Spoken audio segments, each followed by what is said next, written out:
to the republic for which it stands, one nation, under God, indivisible, with liberty and justice for all.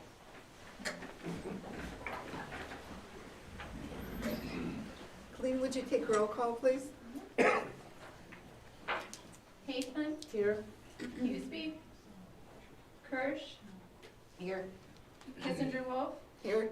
Long, Here. Scuba, Here. Swinty,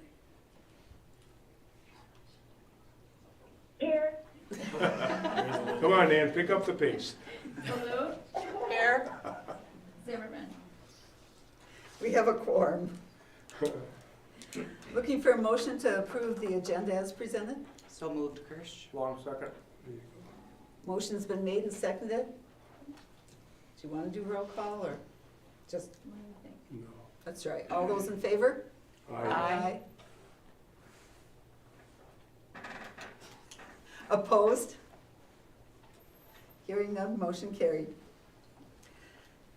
Okay, district administrator update, please. Okay, so I just have three things on here. First, I just wanted to make sure the board is aware, we do, tonight we're gonna have our report session on our mid-year data. A lot of the stuff in the district report card in some of the categories is data that we're gonna pull from school perception survey, and that's listed in that scorecard. So that school perception survey, the window for that is gonna be coming up April 12th through the 26th. And it's a very short survey. It takes about 10 minutes for students and staff and family to complete it. It's much shorter than the versions that existed in the past.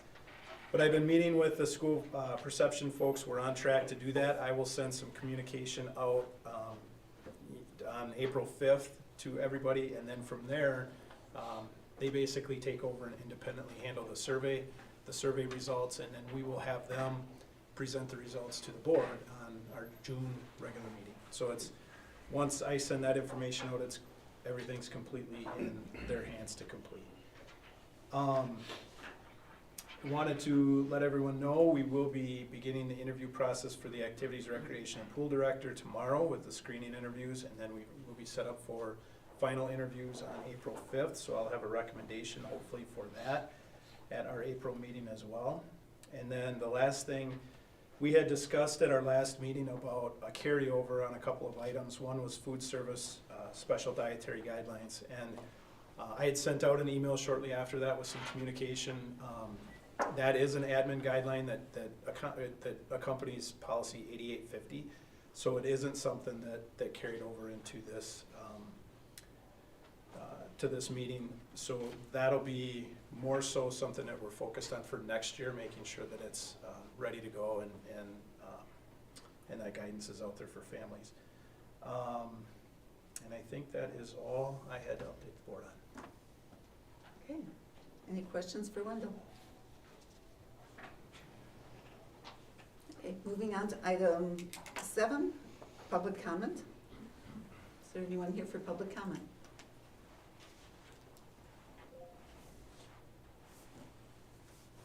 Okay. On to item 8, consent agenda items. We have quite a bit on this agenda items. The approval of minutes from the State Education Convention review from the 14th, the regular meeting on the 14th, closed session on the 14th of February, all those are in February. The minutes of the Operation and Finance Committee from the February 21st, policy from February 22nd, closed session for operations on the 7th. Invoices from February 11th to March 17th, employee contracts and adjustments. And that's including replacements, resignations, retirements, above pay, volunteers, items 1 through 6, donations, and Start College Now. Any questions on anything here, comments? Say, just a couple of comments on that. Just wanna highlight to the contributions of our 3 retirees, 23 years in the district by Tina Weisnicker and 31 by Kay Olson. I know they'll be highlighted more than likely in the board reports tonight. But also I just wanted to thank PCA and both unions for the contributions and the donations for the purchase of 2 new AEDs. And those will be used, one will be mounted in the elementary school, and the other one will be more of a portable that we can use for any outdoor activities or locations where we don't have one. So those will be very useful, and also courtesy corporation for $500 to FCCLA. Looking for a motion to approve the consent items as presented. I so move. I'll second. Motion's been made and seconded. All those in favor? Aye. Opposed?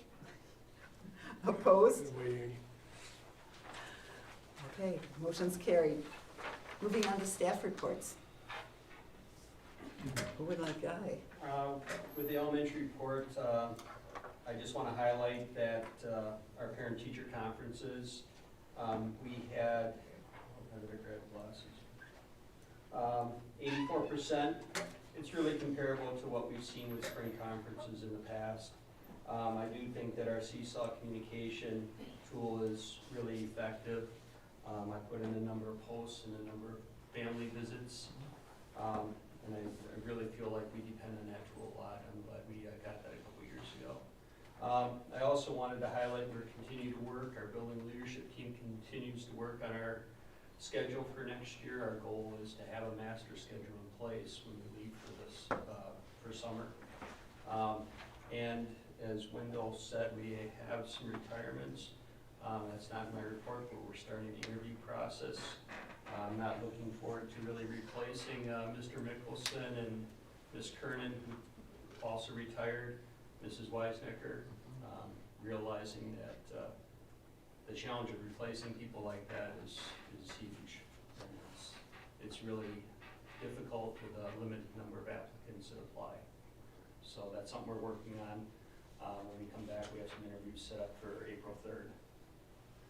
And that's all I have. Any questions for Guy?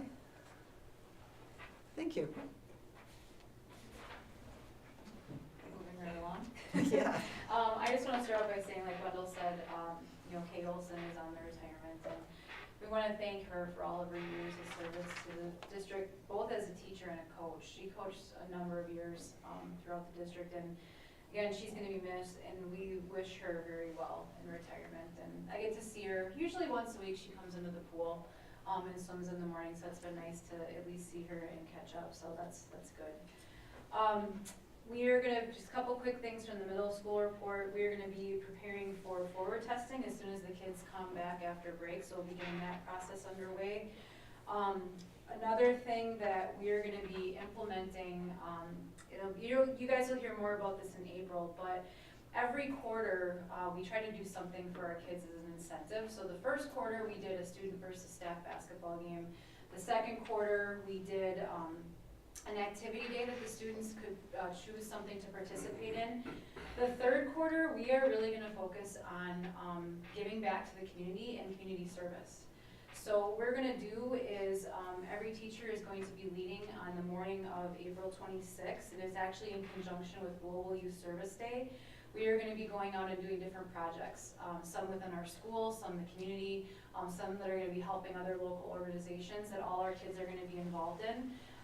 So again, Shirley and Dawn and I have been doing a lot of planning for this, but I think it's going to come together nicely, and it's going to be a really good thing that it's going to be a shift from, like, not that we're not celebrating things, but it's going to be more of a community-oriented giving back mindset, which we're going to try to instill in the kids, which is good.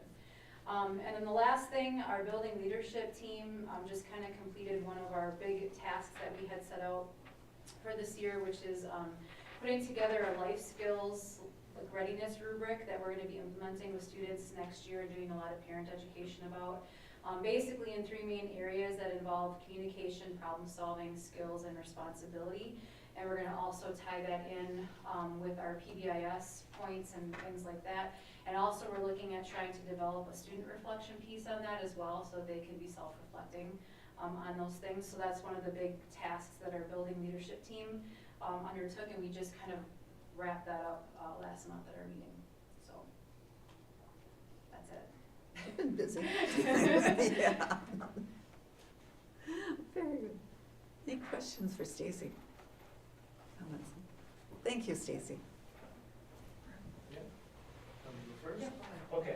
Sherry and I are going to highlight a few things, but if you see at the beginning part of the board report, what our focus was for this month was really that relevance piece and the things that we're doing within our classroom and how they're relevant to the bigger picture, often being tied to our careers. So the first bullet point you see is February was our annual Career and Technical Education Month.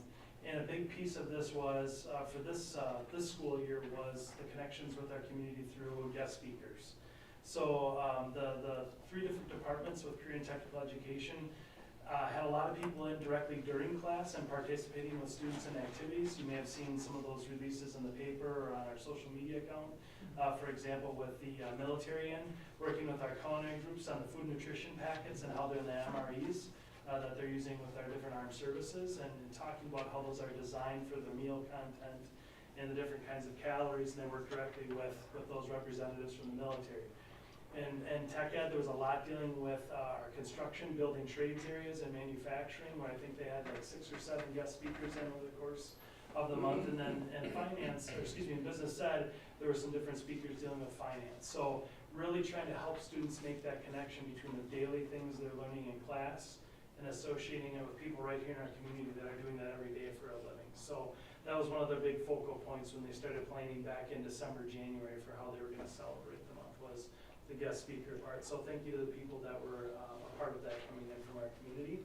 The other part that I just wanted to acknowledge as well was the part through our social studies department that was facilitated with Mr. Hernandez and the Historical Society of Tomahawk, and you probably had seen some releases with that as well, but a really great project for students to be able to look at some of our local history and being able to kind of use that analysis perspective that they're using within class and apply it to something local that they might walk by every single day within our community and take that opportunity to make the connection between the two.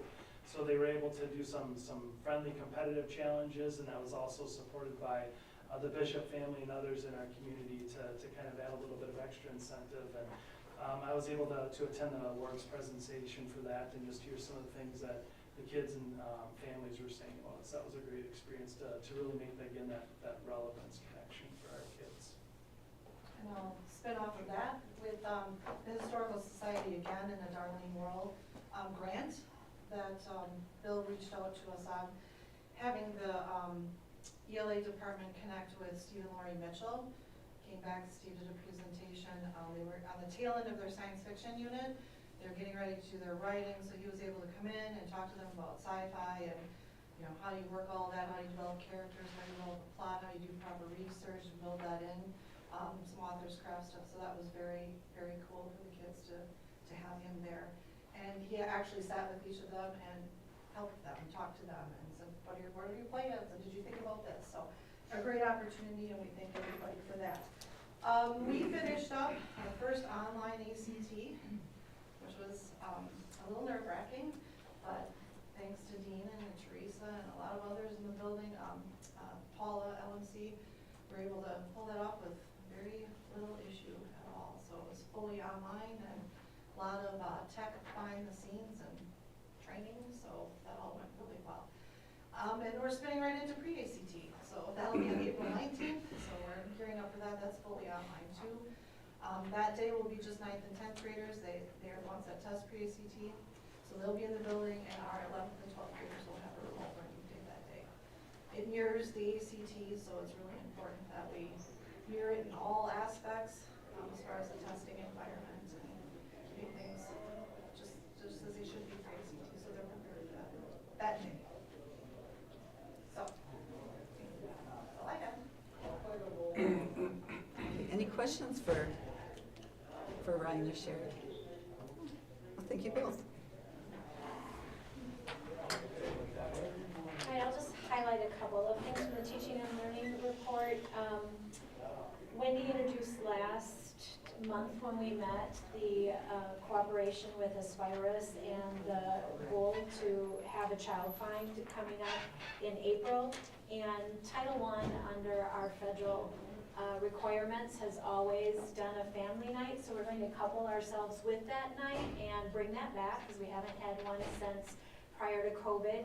And our math and literacy teams and our teachers all brainstorm what they're going to showcase that night, as well as the experience we're going to create for our parents and our students while they're in the building. So we're charged with explaining what a Title I school-wide program is, who we serve and who's all involved in that, and then equipping our families with resources so that they could grow literacy and math in their homes. So Angie's going to purchase magnetic letter tiles and then run various activities and give those, since we have early child find in the building and we have a lot of 4K and 5K this time. We're going to try to get those magnetic letters and those activities they can do at home in their hands, so that hopefully there's some foundation when they are coming to us in both 4K and 5K. And then we have Annette coming from the public library and is going to be part of that night, like we usually do on our spring showcase, and have some science thrown in this time, and it will hopefully be a well-attended and a fun evening. Then I wanted to briefly talk about where we're at with our SEL and our SEL meeting. We had a great meeting last time in which we were starting to get into the nuts and bolts of what we were expecting to find once we dug into our materials. And I think the group found that digging into materials was more cumbersome than they thought it would be, and we need a process for making those materials more approachable.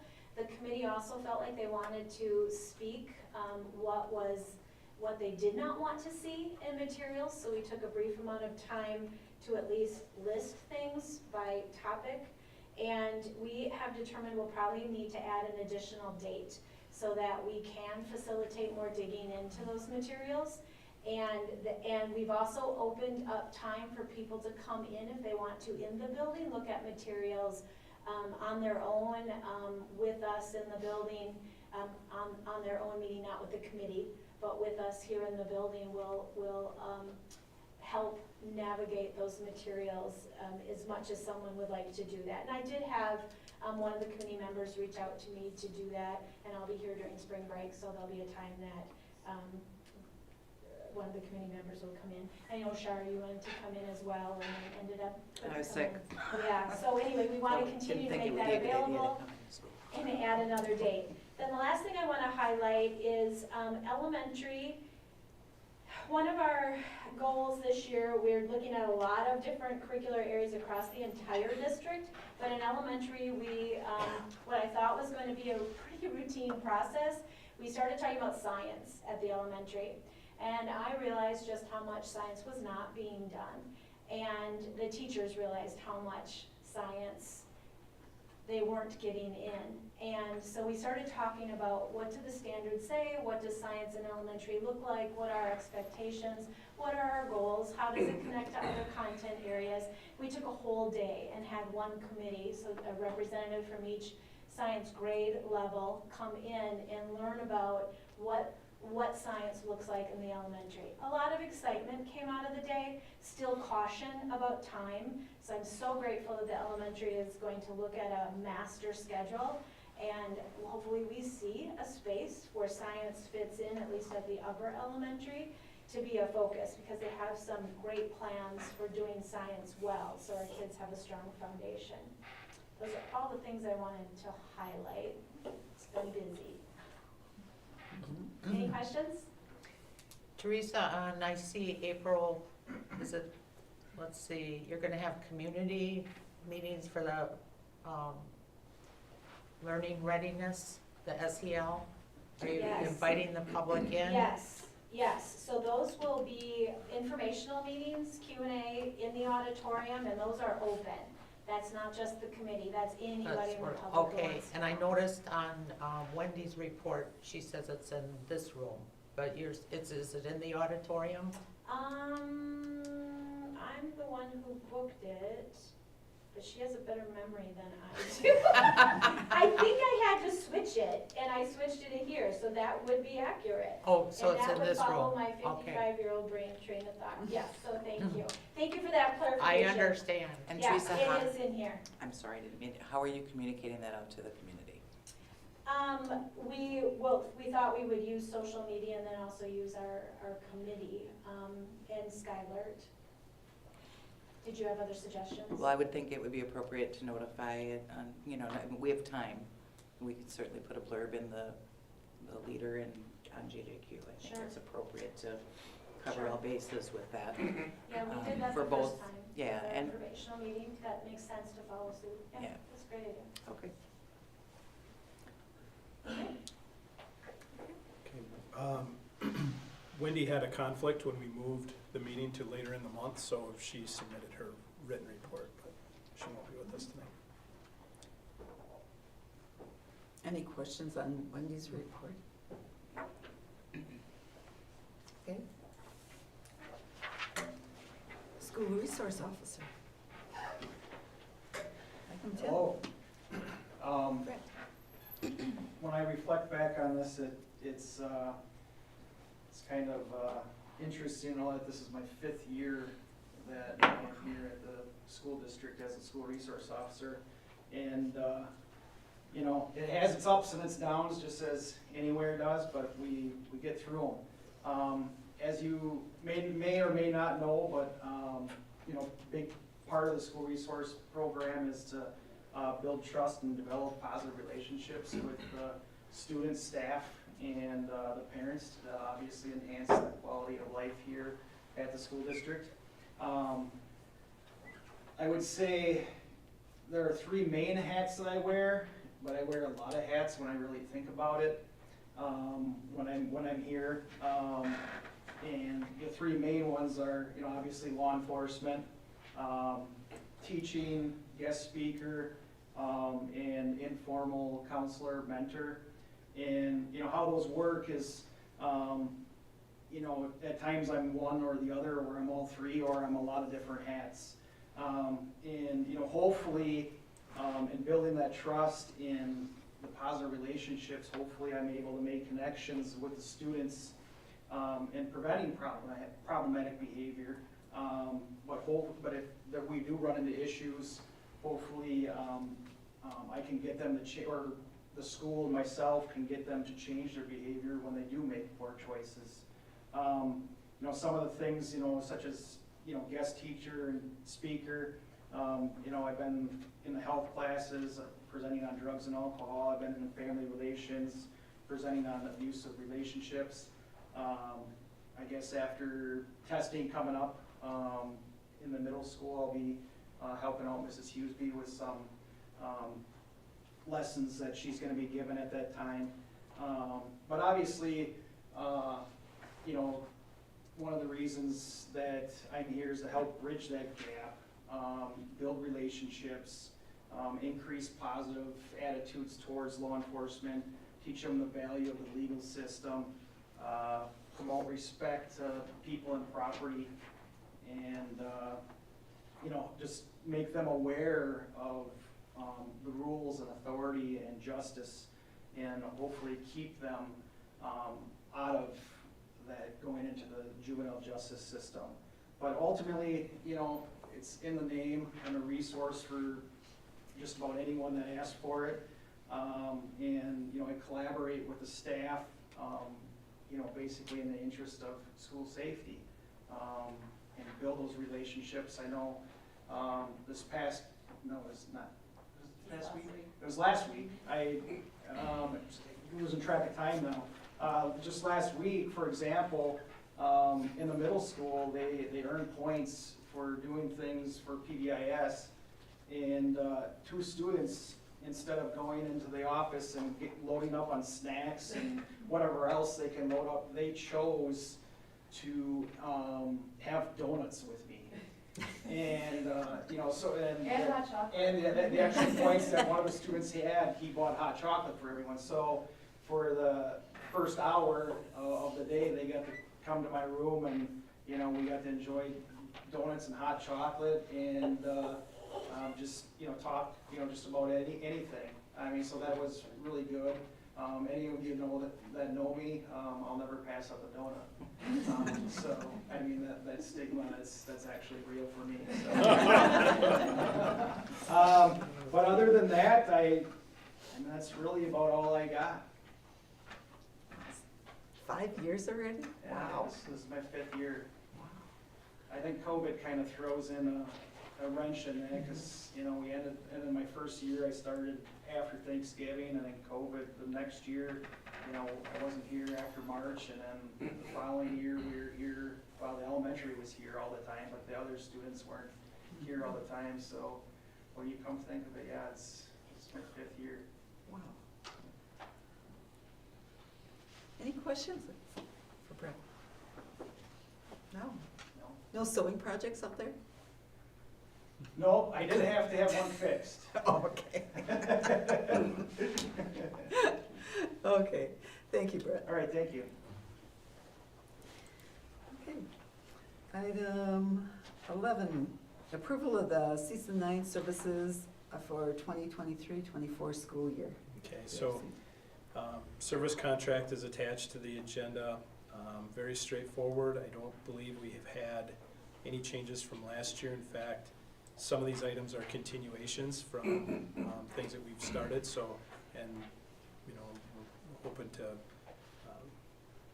continue to grow in those areas and utilize these services for that. So, but pretty much the same contract that we've had going years past. Questions or concerns? This is a quiet group. Okay. Then I'm going to look for a motion to approve the season 9 service contract for the 2023-24 school year.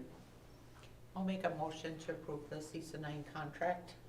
I'll second Evening. Motion's been made and seconded. All those in favor? Aye. Aye. Opposed? Hearing none, motion is carried. Okay, item 12, the mid-year academic data review. Oh, we're flashing at you. We see.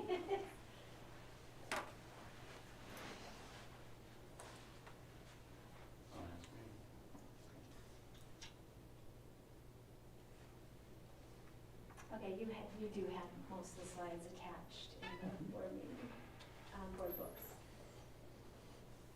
So the purpose of this is really to update us on part of Pillar 1, which is teaching, learning, and relevance, and we're talking about our data at mid-year. And specifically our numeracy and literacy data, because that is what we identified in the scorecards as areas where we're looking for growth. We're looking to review our data. You are. We're looking at our alignment of the plans that we put in place to get the growth, and then we're constantly looking ahead about changes that we may need to make in those plans to get the growth we're looking for. And then what I'm going to talk a little bit about tonight is really organizational change and how we were taught as we went through this process of identifying how we were going to approach growth, of how an organization often feels change and the rate of change that we can expect, and not to be too hard on ourselves when we don't see it as quickly as we want it. Okay. All right. So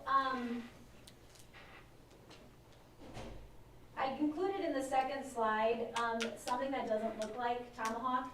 This is lessons learned, and it's a slide that is from another district who has done this process before us, where they were really had aggressive goals for school improvement. And the lessons learned from that district were things that I thought were appropriate to share tonight. That things that have the power to unite us and positively impact kids are asking good questions and sharing good ideas, understanding the budget process aligned to improvement, understanding of the prioritization process, patience with each other during times of ambiguity, keeping focused on kids, staying aware of our strategic plan and funding our goals. The goal of completing this process is to fund our most valued expenditures, thinking long-term and systematically, thinking about our school district as a system, which is the context of the whole environment, and then maintain a solutions-based mindset, and then we will persevere. I love that. I'm encouraged by that. So lessons learned from Sun Prairie. All right, so we'll move into our numeracy and literacy presentations, but it's going to be a bunch of gobbledygook if you can't see the numbers. So maybe we'll let Dean replace the cord.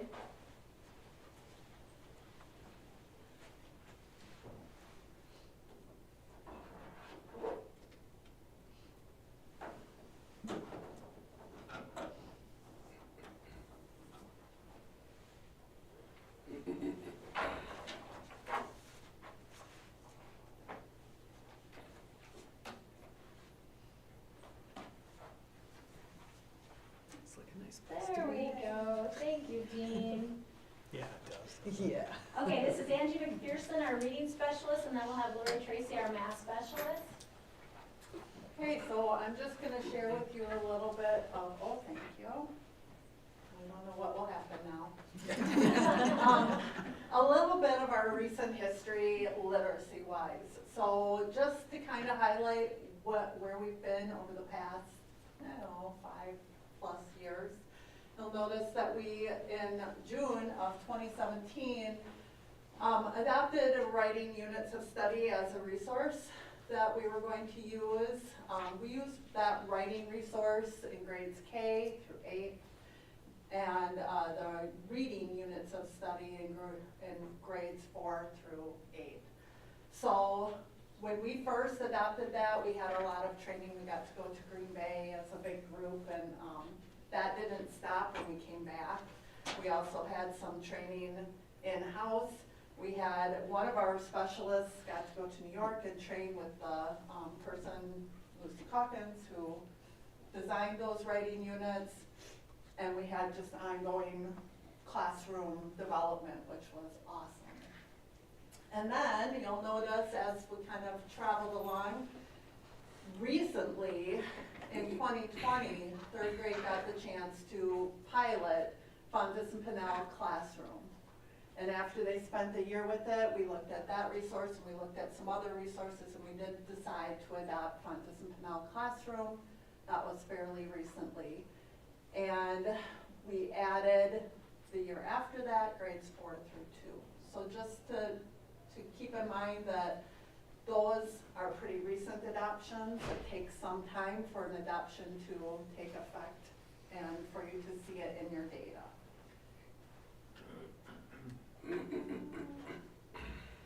And then I just want to talk a little bit about our assessment history.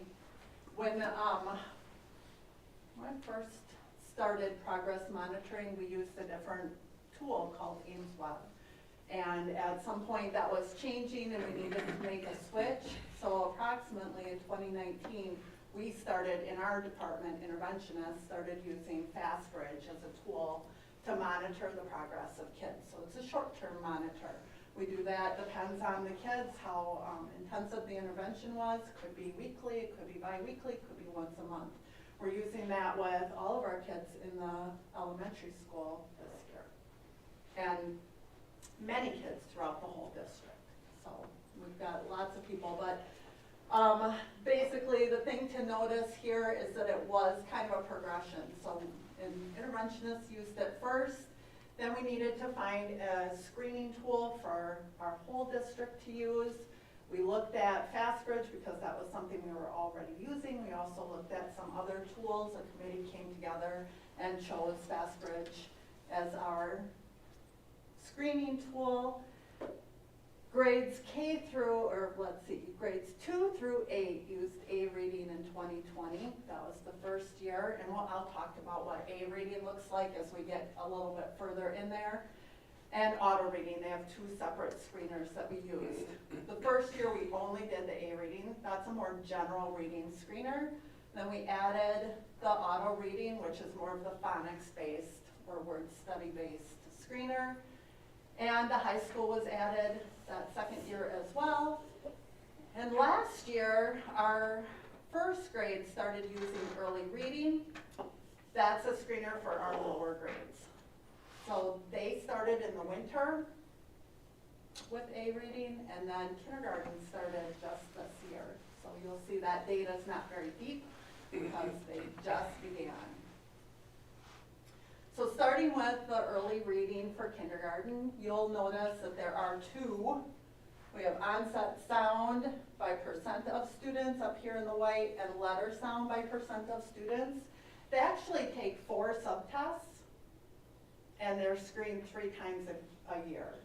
The reason you only see 2 up here is that these are the only 2 they screen both in fall and in winter. So you can see we've got our categories across the top. The high risk category is where we don't want to see kids. We want our numbers to be small in that. And then we have the some risk category and the low risk category. In the fall, when they screen, you'll see this NA right here. the benchmark is 0 in the fall. They don't expect the kids to know their letter sounds in kindergarten in the fall. As you travel through the year, the screeners change. These two stayed the same this time, but they'll drop off and we'll get new ones. But we're watching for this high-risk category to shrink and more of our kids to end up in the low-risk category. It's kind of hard to measure because, as I said, the screener changes. The benchmark numbers change as well. So in the fall, we're looking for 0. That's why you might see more kids in the high-risk category because that number shoots up quite a bit once you hit winter. They expect the kids to know more and more of this. We're using these assessments to teach. This is also the first time the kids do a timed assessment. So they're asked to do their letter sounds. They have 1 minute. Give me all the sounds you can do. So that's that. First grade also uses early reading. You'll notice the star by winter, that just is the indicator. That's when they first took this assessment. Most of these are timed as well. They do 4 different, you'll see it's just a composite because it puts together a word segmenting, a decoding, sight words, and sentence reading. And they put that all together in a score. And again, you'll see those same categories. We have high risk, some risk, and low risk. And you're looking at winter and spring on the top of last year versus what it looks like from fall to winter so far this year.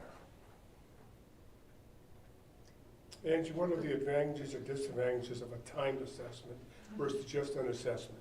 Sure. Good question. We want the kids to be fast and fluent on the skills that they know. So that's an advantage that we're thinking about how quickly can you do this. The disadvantage can be that they're not used to that. You know, this is a new way of teaching. We haven't taught like this before, that you need to be quick while you do it. Another disadvantage, some of the kids get a little anxious. We try not to let them, you know, but for some kids that's motivating. Like, I'm gonna be faster, I'm gonna be faster. For other kids, it can be a little intimidating.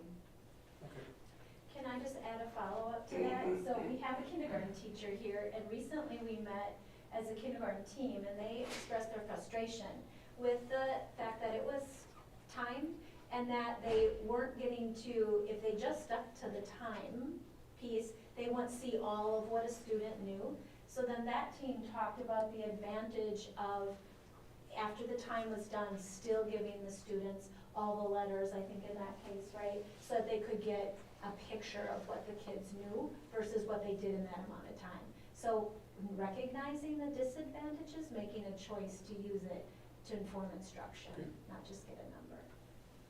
So these two up here would be 2 different classes, correct? 2 different groups of kids. These are 2 different groups of Yes. kids, correct. Yep, last year versus this year.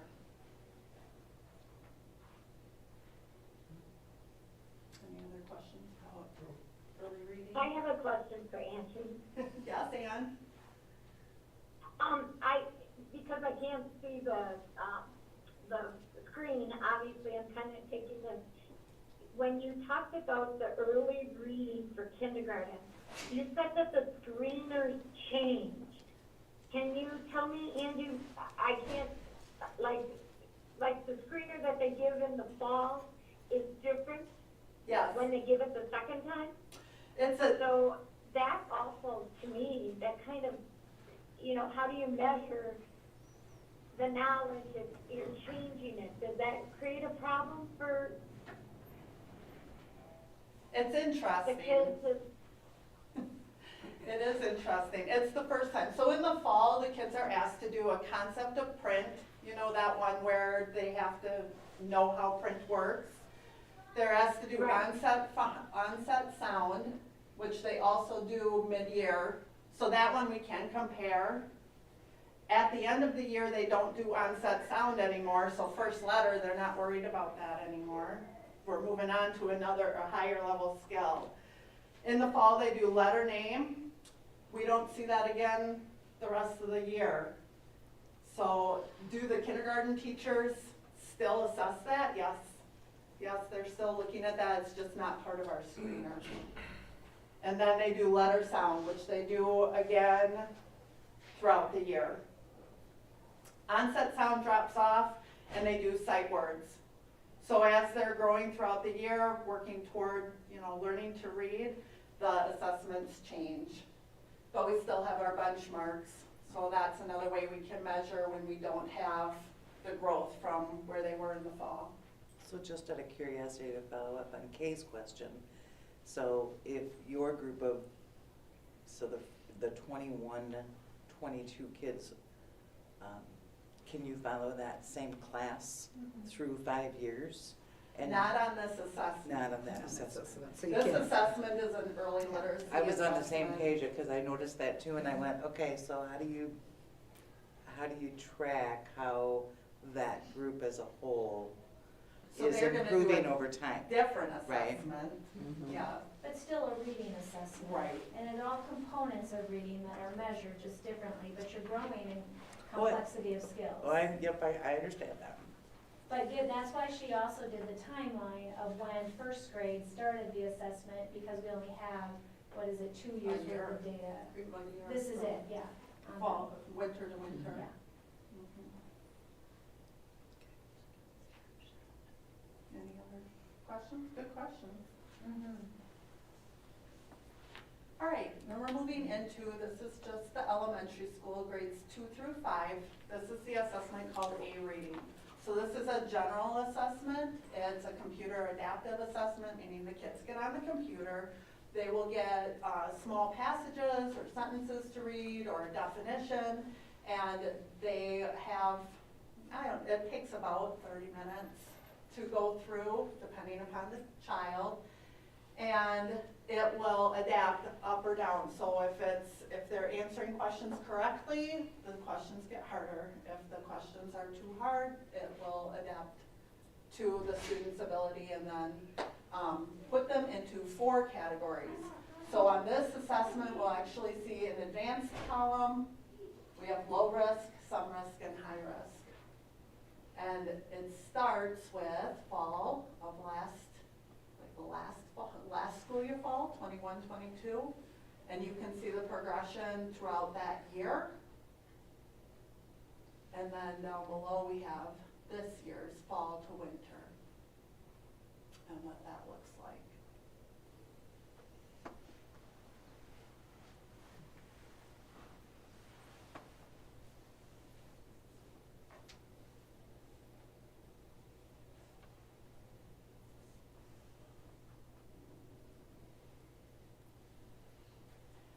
We are using this data this year for win time in the elementary school. So we did, and I think we've probably talked about win time here a couple of times, but basically what that is what I need. So using this data, putting kids into groups, a lot of hands on deck, maybe not all hands, but a lot of hands. So we're trying to get, Teresa and Guy have a group. I go in and have some kids. Mr. Schmidt himself, I think, takes 3 groups at once. I don't know. We're trying to work with the kids with what they need based on the assessments we see and also that progress monitoring data that I mentioned a little earlier. So I'm going to chime in quickly. Many grade levels have multiple sources of data. We're highlighting these because these are what we featured on our scorecards. One day, one snapshot, 3 times a year. So. This is the other assessment. So we're talking the same group of kids, 2nd grade through 5th grade. This is auto reading. Auto reading is a series, usually 4 again. Fastbridge likes to do sets of 4. It can vary and depend upon grade level, but they'll get 4 very short computer-based assessments. They usually take about 4 or 5 minutes. In different areas for word work. So it could be synonyms, matching synonyms. It could be encoding or thinking about how a word would be spelled. Vocabulary would be another one. identification of different, like, sight words. So lots of different things. It is also a timed assessment. The A reading assessment, the kids can take how much time they need. This, you're sitting there, you get 3 little pictures, it'll say, click the word look. And you have to click it within the time that you have. So it'll turn from green to yellow to red. And they're looking for how fast can you recognize whatever it is you're looking for. If it's a synonym or vocabulary word. And so again, like I said, timed assessment. This one only has 3 categories, so you're only gonna see the high risk, the some risk, and the low risk last year and this year so far. I think, you know, it's kind of interesting to note, look at how much that low risk changed last year from 46 to 61 in the spring.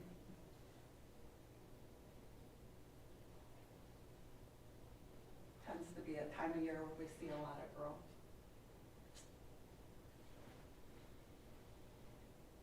Everybody ready? So we have the middle school A reading, a different way to look at it. They also take the same assessment. So you're gonna see the A reading is the general reading test. Fall to spring of last year. And then fall to winter this year. So this year's data, what we have so far, and what it looked like last year from fall to spring.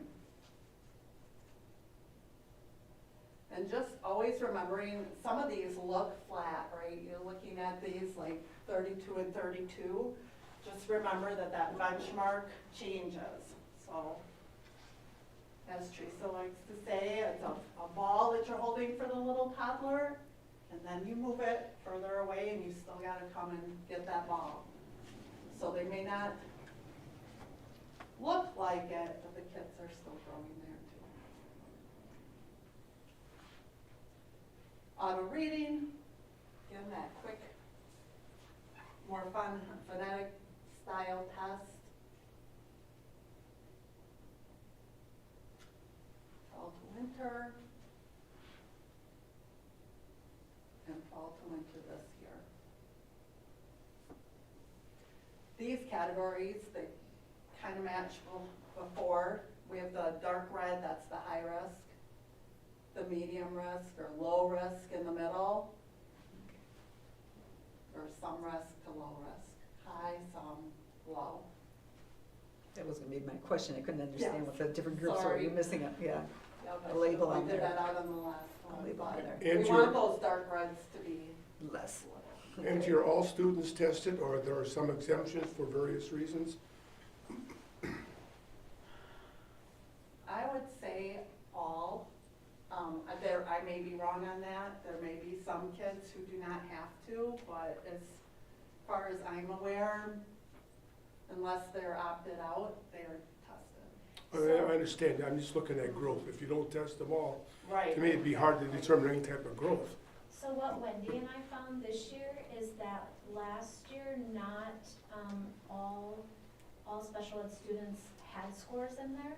And this year, it's been a priority. And so this year, all of our students with an IEP are tested and progress monitored.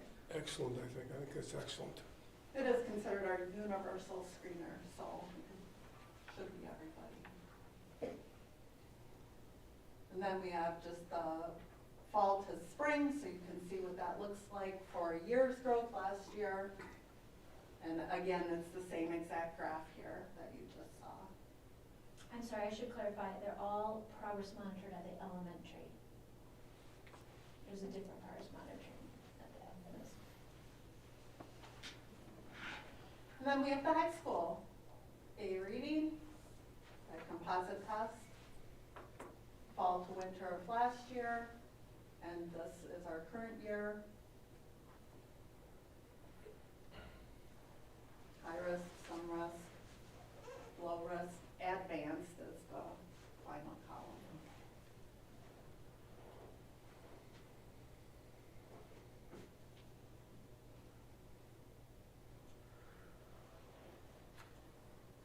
see the fall to spring of last year. Notice how we lost quite a bit in our high-risk category there from fall to spring. It's exciting to see. And we're hoping for the same this year. Planning for the same. And there's their auto reading.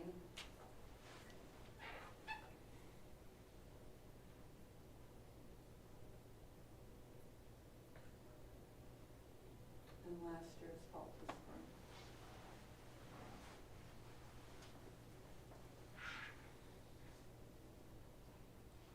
And I think that's all I have. Did you guys have any other questions for me, or did we take care of it as we went? Will you just go back one slide? I want to Sure. highlight. You've not seen a lot of 70s percentiles in a lot of our data.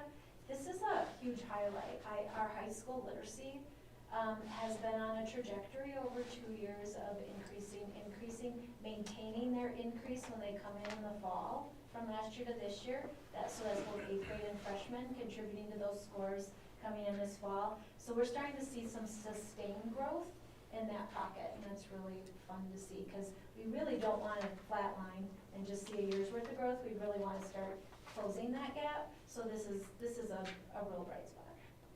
And I like to think of it as we've all worked really hard on these kids for a long time. For a long Look at time. what we That's all right. did together. That's right. Good. Yeah. Thank you. Thank you. All right. So this is our math journey, just starting out where we have adopted the iReady series. 2016, 2017, we actually did the math pilot and actually adopted iReady for elementary in 2017, 2018. At that time, kindergarten adopted a program called Bridges. And the next few years, just kind of seeing how things changed a little bit. Like the second year that we had the resource was a little bit different. So it was kind of like the first year, but the second year with the resource. In 21, 22 last year, we had the first grade take on Number Corner, which is actually a component of Bridges. And this year, second grade has taken on that component. But going back to last year, Wisconsin has updated the math standards. So last year, K-12, we looked at what those updates were and just compared to what already was, and noted that it hadn't been like the update of years past, where they really just fine-tuned the standards and gave more examples of what those standards actually were and what they really mean. Maybe separated them out so they weren't so big. And this year, taking on with the standards, we're now looking at how those standards are they in the resources that we are using? Do we need to bring other things in to make sure that they're covered? This year in the elementary, we also did a math program review to see if iReady is something we want to continue with. And the teachers have decided that yes, absolutely, this is what we want to continue with. They really feel strong that this is a program that they are just kind of getting into, and they really want to develop it and continue it with our students, because we're seeing some positive growth with our students. Middle school, just to share that, they started a program called CPM in 2018, 2019, and then high school started it a year later for algebra and geometry. So looking at kindergarten, like they said, they have a different resource. So looking at their numbers, we have to look at that a little bit differently. And what we have used, they have what's called a baseline assessment that they give in the fall, and now a January one that they gave. And so what you're looking at here really is the percent of students that finished at 100%, or between 90 and 99%, just because it isn't that computer-based program, and so what they have available is a little bit different. And last year, where the numbers ended up within those categories for kindergarten.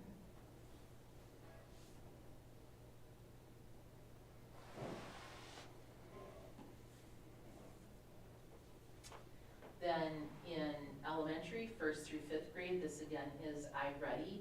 And iReady is that adaptive computer program where it'll take the student, it'll figure out like what the student knows and keep giving them higher material to see if they know that. And so very adaptive. In the fall, this year, the categories are mid or above grade level, early on grade, 1 grade below, 2 grade below, 3 or more. So the fall shows us where they've started.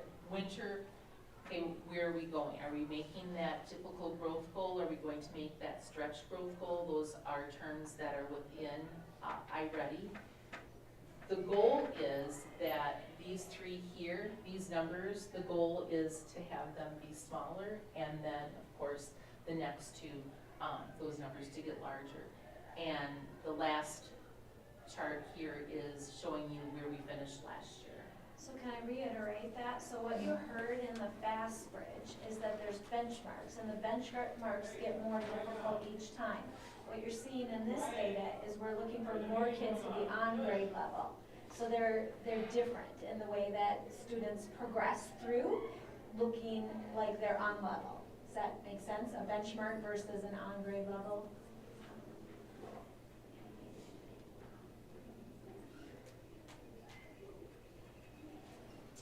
And so do you have any questions? Otherwise I'm going, it's middle school that is next, just because the data is different. So in middle school and high school, now it's the FAST bridge. And again, it's still, this is what is called AMAP, and it is adaptive as well, just as the iReady is. You can see here, this first chart here is from last year, looking at the same time frame, fall to winter. And this is current, fall to winter, where students are at. And like on the other one, now we're going, where the goal is that what's in pink, that those bars get smaller, and that we have more going to the purple.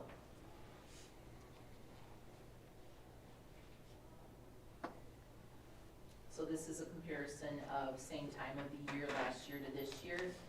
And then this one, just taking a look last year where we were from fall to spring and comparing to, okay, this is where we're at now. Are we on track? Are we going to, do better? Where are we at with that, looking at the 2 charts?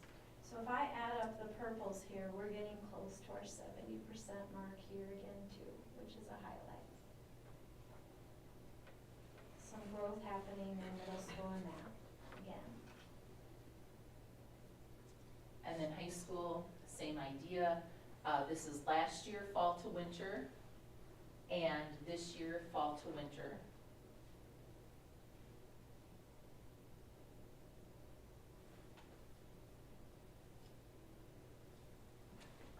And if I add up my purple and math, we have question marks that come into play. Because what you see is we have some advanced kids, so it looks like our dark purple grew, but look at where it came from. Some of our advanced. So we've been having some questions around some student motivation for doing their best on the test, and this is just one data point, and what else is going on in the classroom. And even though we have all those conversations all the time, we're really having it right here because we don't like this dip. And then the last slide, again, looking at where we were last year from fall to spring, and then trajectory, same slide that was on the last, or same chart that was on the last slide, fall to winter.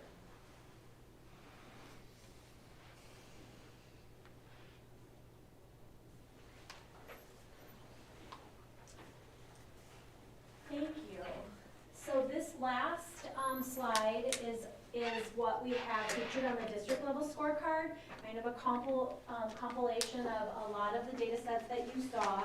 This is taking a cohort of students that were tested on Forward last year and then are in Forward again this year. So it's basically, there's a 2 years in Forward, and we're looking for growth out of that cohort. So we had to narrow it to the kids that took the same assessment 2 years in a row, so we can see that. So on each end, they're different kids, but it's the students that will test in Forward 2 years in a row. What Wendell wrote into the report card is that we were looking at whatever screener, so you heard 2 screeners being reported on, that, this is a weird angle, I saw you guys do it, and I thought, well, that's, oh, it doesn't show up on the screen at all. That is crazy, shows up on the wall. All right, so I was wondering why they couldn't get that to work. Well, all right, so the first section that I'm looking at in this spot is saying of our screener, given whatever benchmark they should be at that point in the year. Okay, given our screener, we want our kids to improve, right? So in math, we know it starts lower because it's grade level. It's not beginning of the year benchmark, it's grade level. So we know math always is going to start lower given the metrics in the iReady.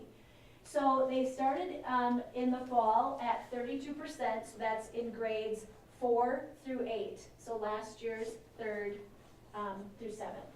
And mid-year, when we look at those same kiddos, we're up to 44% are meeting or more on grade level, okay? And at middle school, the middle school kids are on the benchmark and the elementary kids are on the on-grade level because they take 2 different assessments. So I had to do some crosswalking there to just say who's on level. So we're expecting that to continue to grow and hopefully double. Reading, on the other hand, are those benchmarks. So it's concerning, and you can see when Wendell wrote his goal, we want 61%, so I'm looking down here under literacy achievement growth goal, from 61% to 65%. So when we look at mid-year, we are not to our 65%. In fact, we went backwards. So that's very concerning for us, and we have a lot of questions to ask ourselves. When I look at this next over here, this section, the goal was written that we wanted our lowest achieving students to make the greatest gain, because we know that's how we close our gaps. And so we took all those students, last year's 3rd through 7th grade, and I pulled their forward scores, so the below basic and the basic, all the kids who were below proficient, and put them on a spreadsheet. And then I put their, actually Annette helped me, put their beginning, their fall score, and then their winter score. Then we looked at, you heard terms aggressive growth, you heard fast growth, right, and on level. And we took above the 51st percentile. Anybody who scored above the 51st percentile is more than a year's worth of growth. That's what was advised as a mark as being above a year's worth of growth. And if we found them to be above the year's worth of growth, we highlighted them in green. Okay, if they were close, we highlighted them in yellow. If they didn't make, more than a year's worth of growth, because we're going for aggressive growth, we highlighted them in red. So then out of all those students, we added up those that had met their goal at the mid-year. And in reading, 40% of those students who didn't even perform proficient last year, 40% are making more than a year's worth of growth. And we were celebrating that number, and we do need to celebrate that number, because those are our hardest to move kids. But then you look at math, and we're knocking it out of the park, and it kind of makes our 40% look a little shy. But we're really pleased with both of those numbers. And they both do represent growth with our neediest students. Even the math isn't inflated because it was based on the projected growth. So we're excited about that, and we hope the lagging data we'll see is what this data set reflected down here, which we're not happy about. And it looks like a lot of school districts are hovering around this, but we don't like it. And so we're hopeful that if we track this and on forward, we will see a change in those metrics. Questions? I really hope we bring strong data to you in the spring. When I look at special ed, and I pulled that slide out because I'll let Wendy present it.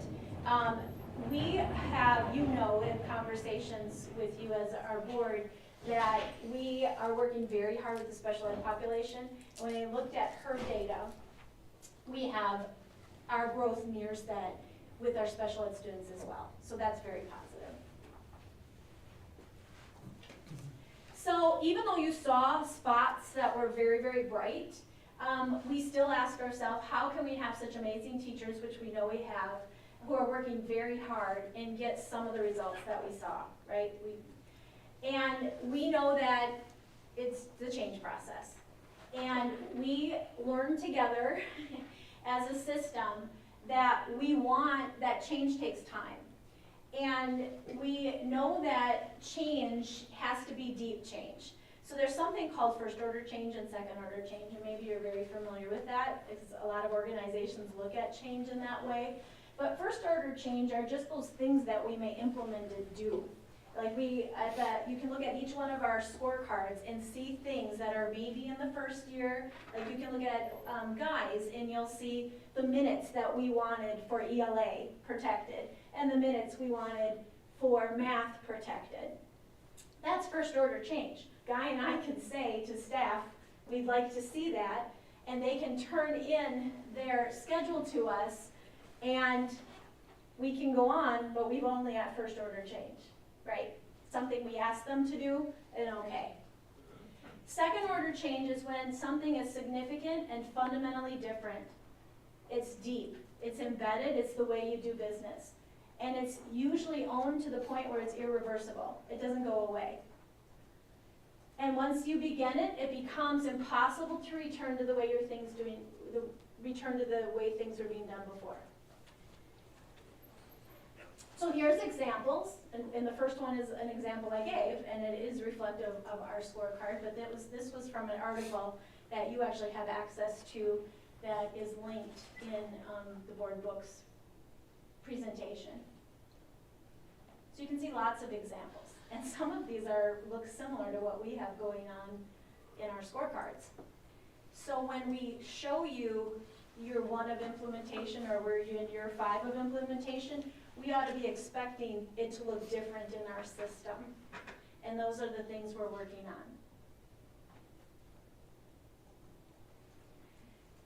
So this is something that was introduced to us as an admin team, and this is like a project management way of viewing whenever we do an initiative. Identifying at any implementation who's responsible. And of who is responsible, who will be doing the exact task, who's assigned the work on the task, what is the task, who's accountable, right? Who's had a role if we don't get it done? Who has the authority to make the decision, or do we float on the sea of talk there? Who's consulted? Anyone who can tell me about this task, or any stakeholders who are identified, we can look at the SEL, and we can look at this, and we can literally have a matrix. Who is responsible, who's accountable, who's going to be consulted, and who's going to be informed, right? Oftentimes when one of the building leaders call me in, they'll frame it.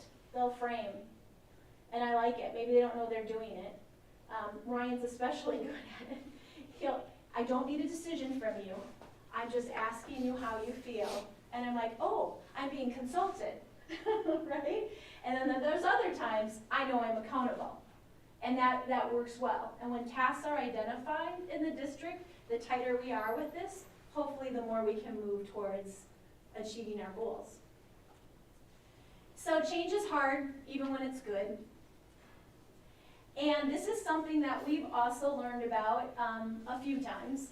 This is called the threshold of tolerance. So anytime we ask an organization to make a change, it doesn't feel good. In fact, it's often resisted at first. And even when it's like, okay, this isn't going away, we may see a very squiggly line, and we see this all the time. And we feel this all the time. That sometimes it just feels like a personal attack. I must not be doing it right? Or what do you mean? What does it look like? Or how am I going to do this if you ask me to do this? That's sometimes, I'm actually living my last 2 weeks out loud with you. And then you might see that somebody avoids it, just waits for it to go away. And then you might see that some people get on board, and hopefully they're the right people that get on board, that have influence with others, and then when they get on board, they do it well, and hopefully they see the results that we want them to see. And the only way this works is when teacher leaders grow it. It's our strength of our teachers. But they've got to get over the hump, so we have to support them with tools and time so that they can get to the level where the improvement, because they're with the kids every day, right?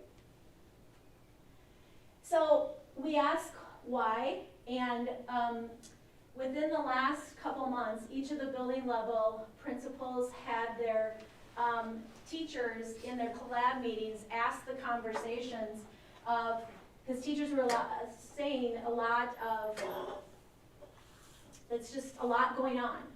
And so they're asked their collab teams 3 questions, which is basically about what's taking your time, what can come off your plate, and what's the third one? Do you recall? What are we asking you to do? What's taking your time? Yes. And some of this is what came from those discussions, and there were more things that came back from the teachers when they reported back of what's forging some of the move towards what we're asking. We also know that when we change one thing, just like a Rubik's Cube, sometimes we mess up another side we thought we had figured out. And we're feeling that a little bit right now with some things, where we have a team moving in a direction and then maybe we're making an additional change and then, whoop, okay, that's gonna throw off what we thought we had in place. So we're dealing with that, and we want to have constant conversations, the RACI, who's responsible, who's consulted, who's accountable, who's informed.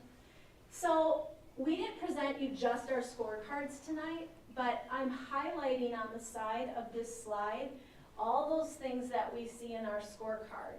Now, not all of them are new initiatives this year, so a lot of things have been going on for a while, but we have within the scorecard identified those things that we thought were most important and contributing to the metrics we want to see growth in.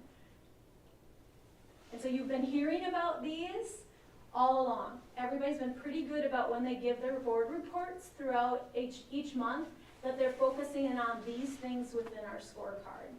So I didn't feel like we needed to rehash all those things in the scorecards tonight.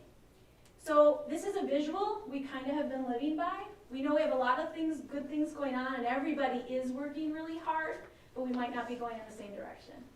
So by having a strategic plan and being clear under our pillars, we want to be in the same direction towards our initiatives and know what our initiatives are and how to do them well and how to support one another. And then if we do that consistently, hopefully, to be honest, we are not just relying on the screeners. Hopefully we're relying on data we see every day in front of our kids, our formative assessments, and we know what we know is working, right? We're not waiting for a lagging screener and then a really lagging state scorecard, right, or state test. We don't want to be living by those metrics. We want to feel confident that we know our targets, we know our curriculum, we know our students, we're working together and we're getting results. And that's called a highly reliable organization.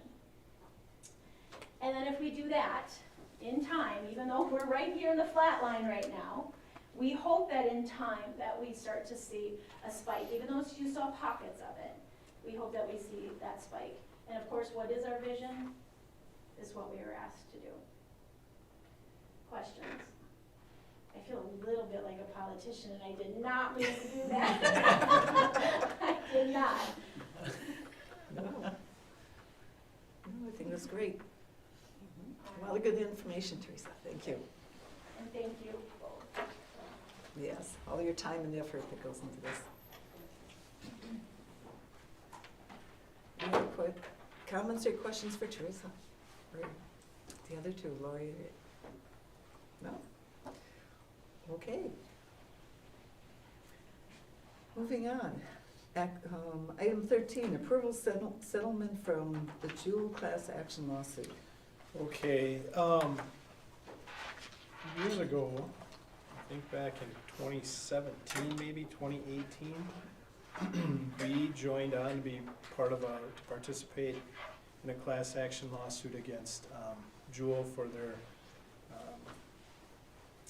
vape cartridges that were marketed towards school-aged kids, and a settlement just came through. So basically what we need to do, the settlement was for $22,234.79. That is Tomahawk's portion of that. I don't know how big it was, 2-point-some billion dollars, I believe, nationwide. So about 35% of that will go to attorney and court fees, and then what's left will go right into our general fund. What we need the board to do is approve me to be able to go in and sign for that, and then that settlement will be sent our way. Okay. So we need to look for a motion to approve the Jewel settlement and authorize the superintendent to sign the claimed agreement. I so move. In a second? I'll second.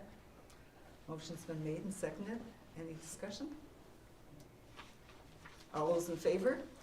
Aye. Aye. Aye. Opposed? Motion carried. Thank you. Okay, then we have the list of policies on here. The policy committee met in February, and before you, you've got two policies. It's the first reading of two policies that are being added. Policy 5250 and 8802. This will be the first reading for tonight, and the second reading will be next meeting. Any questions on these policies or concerns? Deb was at the meeting, Ann was at the meeting. We met, like I said, we met in February, went through quite a few policies. These are recommendations from Neola.